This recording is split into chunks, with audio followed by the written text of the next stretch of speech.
আমরা খুব সহজে একটা সুন্দর হাউস ড্রয়িং শিখব শুধু পেন্সিল আর পেপার দিয়ে। হাই ফ্রেন্ড, আমি স্বপন। ভিডিওটা শেষে আপনি এই ছবিটা নিজেই আঁকতে পারবেন। Let's start.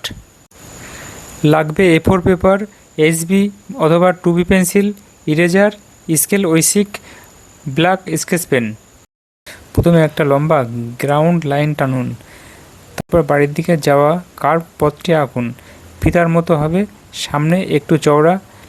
পথটাকে কয়েকটা ব্লকে ভাগ করে দিন। এখন বাড়ির বডির জন্য একটা বড় রেক্ট্যাঙ্গেল আঁকবো। ছাদের জন্য ওপরে একটা ত্রিভুজ, এরপর ত্রিভুজের ভেতরে আর একটা সরু লাইন দিন। এটাই ছাদের থিকনেস। ডান দিকে রেক্ট্যাঙ্গেল শেপে একটা দরজা আঁকুন, তার ভেতরে ডান সাইডের দিকে একটা লম্বাটে হ্যান্ডেল আঁকুন।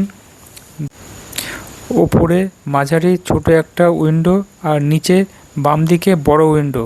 প্রতিটা উইন্ডোতে ক্রস লাইন দিয়ে 4 ভাগে ভাগ করুন।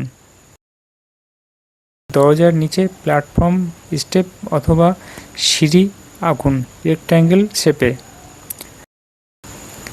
বাঁ পাশে সিম্পল ফ্রেঞ্চ, দুটো পোস্ট এবং তাদের সাথে যুক্ত দুটো হরিজন্টাল বার। ডান দিকে লম্বাটে কোনা আকৃতির গাছ আর বাঁ দিকে পাতাহীন একটা ছোট গাছ।